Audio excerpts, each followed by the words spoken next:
Today on Design, Build, and Fix, we're going to show you how we take this old bathroom and turn it into this. The steps that are required, we're going to show you next.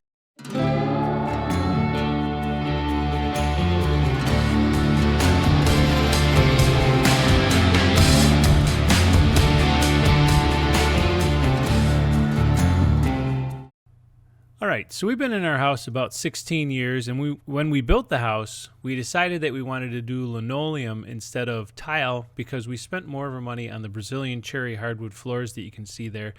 And now the half bath linoleum is kind of semi-discolored, as you can tell the difference between the laundry room there on the right and the half bath that's here.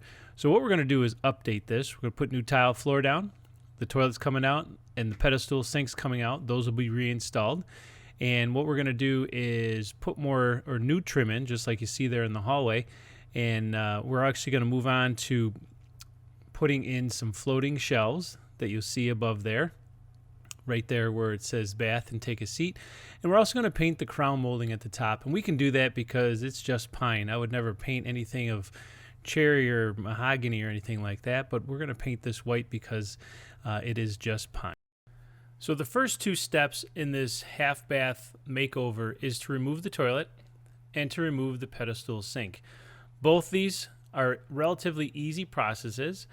We do not have time for it in these videos, but I will be posting full-length videos on how to do both of those items after this video comes out as full-length how-to videos on toilet removal and pedestal sink removal.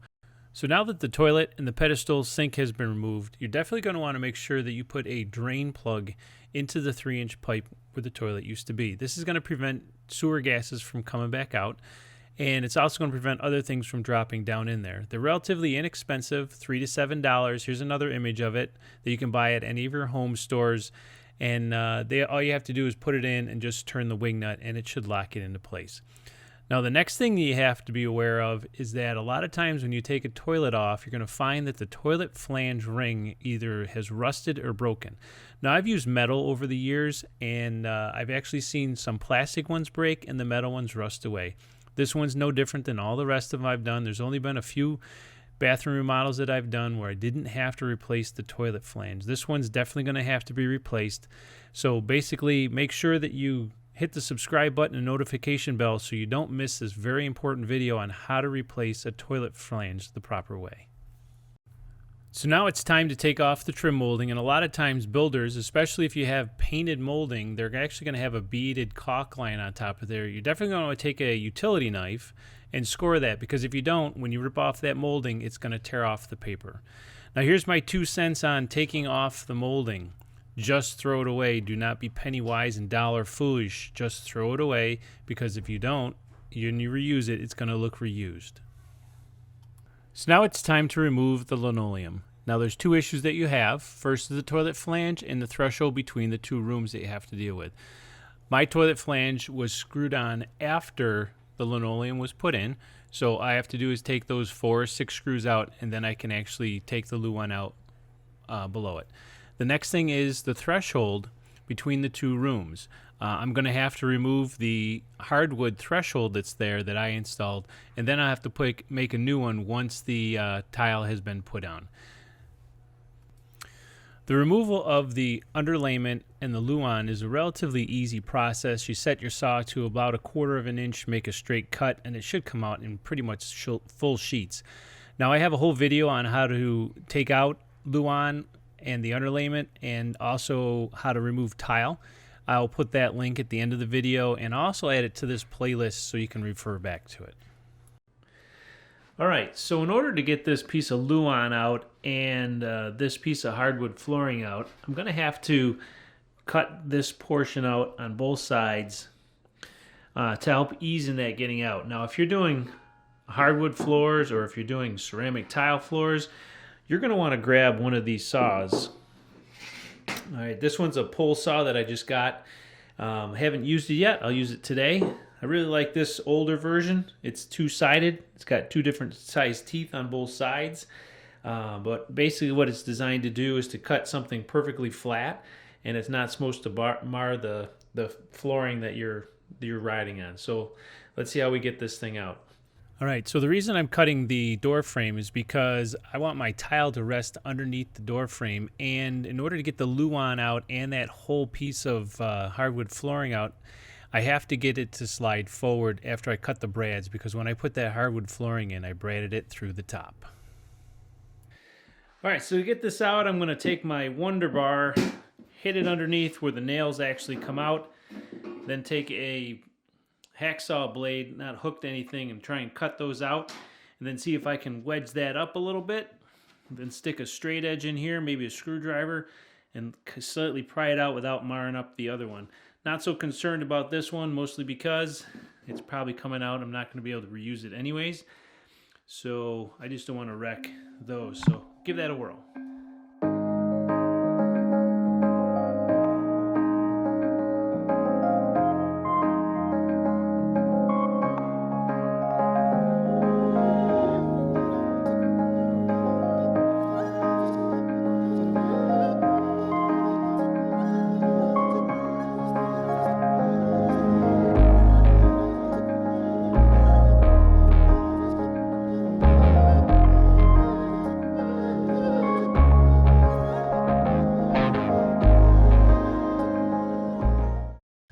Now that the luan has been removed, it's now time to address the toilet flange issue that we have.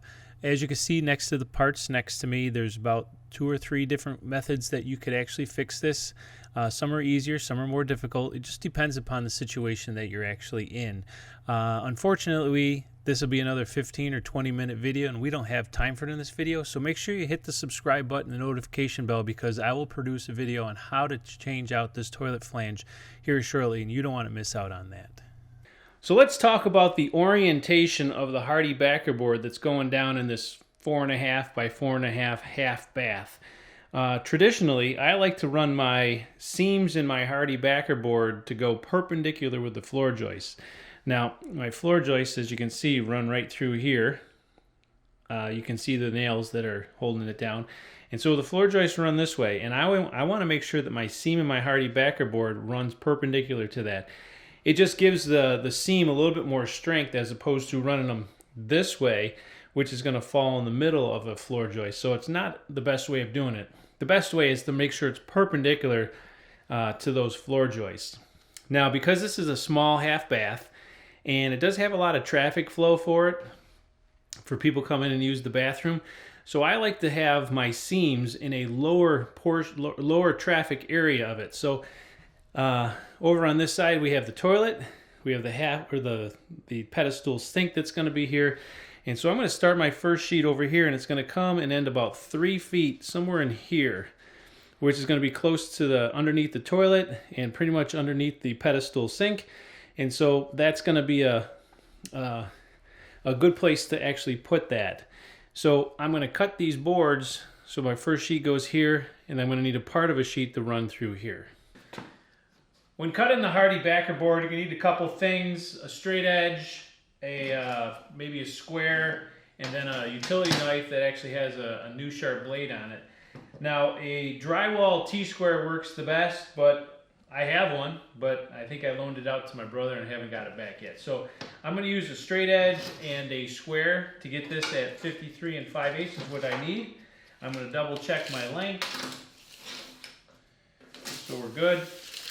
And all it really takes is just literally slicing it.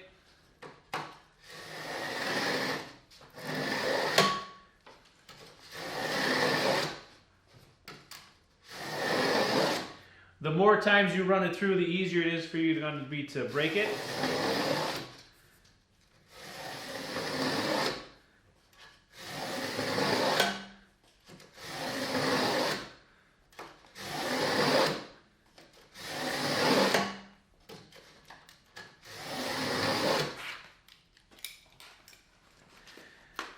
All right, so now when you go to break this, what you're going to want to do is to lift it up and push it down, lift it up and push it down.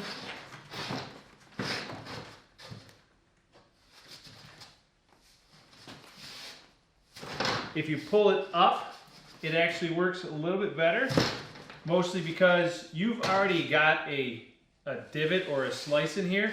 And if you have that divot and a slice in there, and if you push it up, there's nothing in here that prevents that from coming up, so it's like a pivot point. If you go down like this, it has to fold onto a flat surface and it's not going to work as well. So the best way is to score as many times as you like, and then literally pull it up to get that to break off.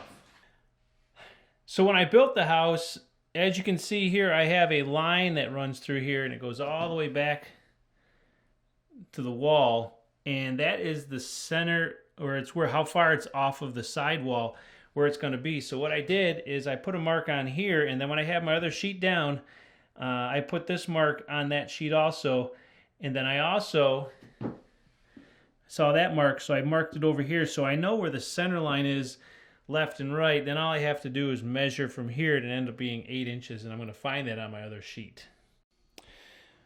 All right, to find the center of this hole, it was relatively easy because when I built the house, I put a line on the floor and I actually marked it on the wall, which I actually transferred to this spot here. And then I actually marked it on my other board that sits over here, and then I transferred it onto here, and then I literally just drew a line. That's going to tell me how far it is off the wall left and right, which gives me this line here. Now all I have to do is to find out how far it is on each side.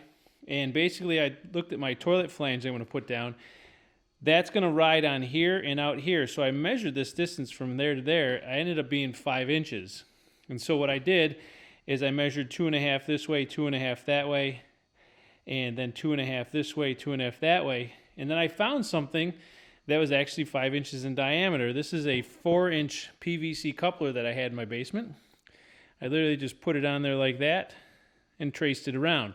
Now that's the exact size that it has to be. So what I'm going to do is when I cut this, I'm going to cut it about 1/8 of an inch bigger than it actually needs to be, just so I have a little extra space and room to move it around.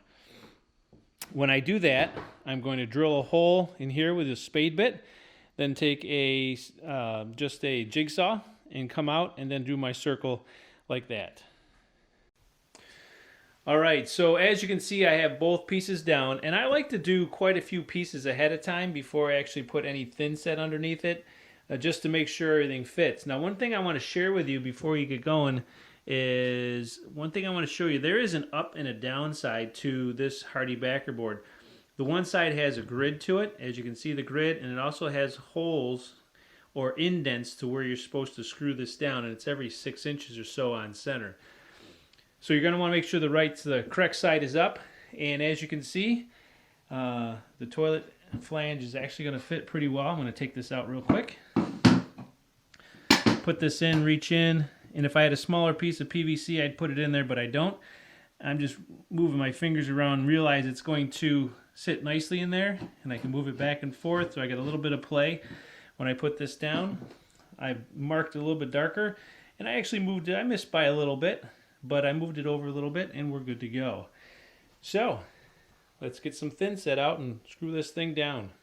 So now that your Hardy backer board has been cut and placed in position, it's now time to mix up the thin set that goes underneath it. You're definitely going to want to make sure it's down to a peanut butter consistency. I have a video that shows you exactly how to do this, and I will post it in the playlist that's associated with this video. I will also recommend that you use knee pads because you're going to spend a lot of time on your knees, and your knees will become very sore. The next thing you want to make sure that you do is make sure you have the proper trowel for spreading the proper amount of thin set that's going to be underneath your Hardy backer board. And you have to make sure that you spread it evenly, all in the same direction. Now, putting the Hardy backer board can be a little bit trying on this situation, but as long as you only do a section at a time, you should be good. And make sure you get it into the proper position and then screw it down with the appropriate screws. Now, once it's all been screwed down, you have to use a special type of tape, and that's embedded in the thin set. And also, we'll show you in that video exactly how that is done.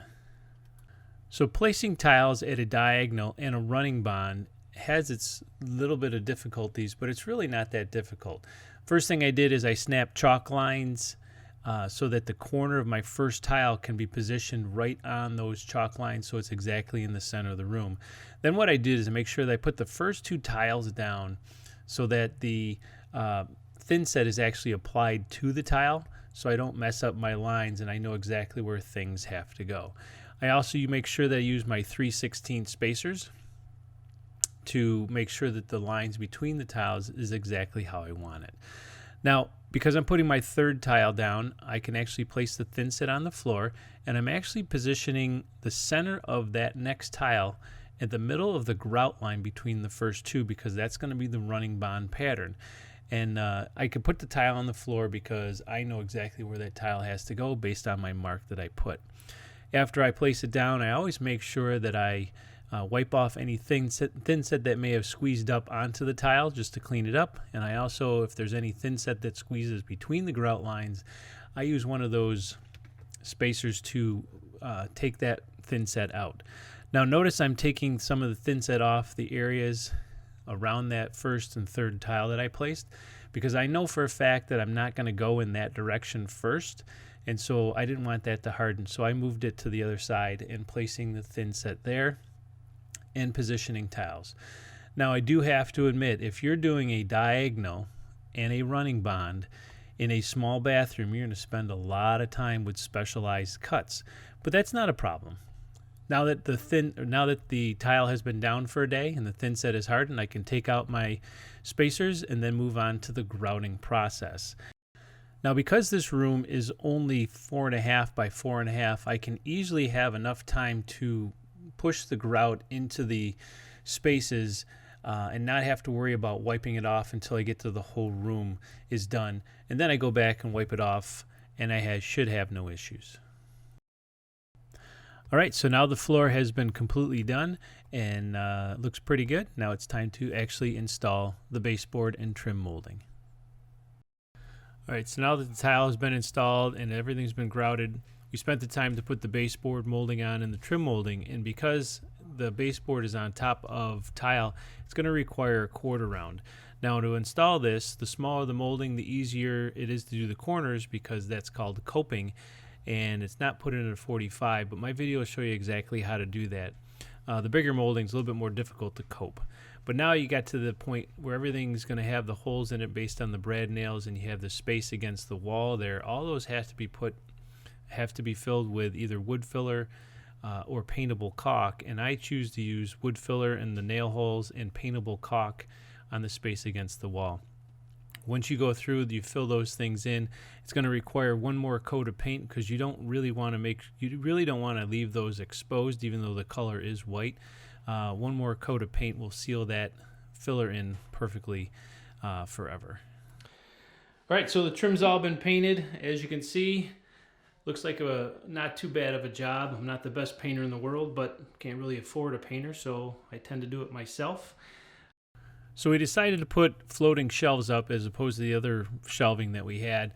I actually put 2 of them up. I actually made it myself out of scrap material that I had laying around.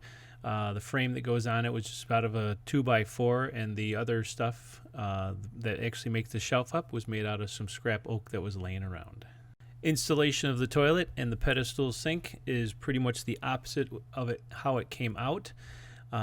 You do have to make sure that you take the drain plug out, or nothing's going to flush. And then the only thing with putting in the pedestal sink, the only difference is I had to drill new holes for the toggle bolts because the floor height was different. So whenever you install tile next to a hardwood floor, you have to have a grout line there that will allow for the expansion and contraction of that hardwood floor. And wherever you buy your grout color from, they'll have the same matching color that comes in a caulk, so you can do this.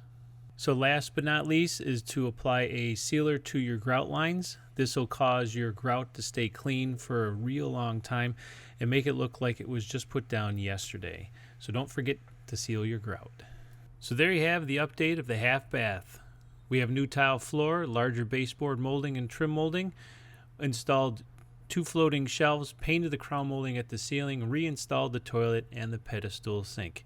If you like the content, click the subscribe button, make sure you hit the notification bell, and give us a thumbs up, because you don't want to miss any of the updated videos that's going to show you how to do every aspect of this part of the video. All right, we'll see you on the next one.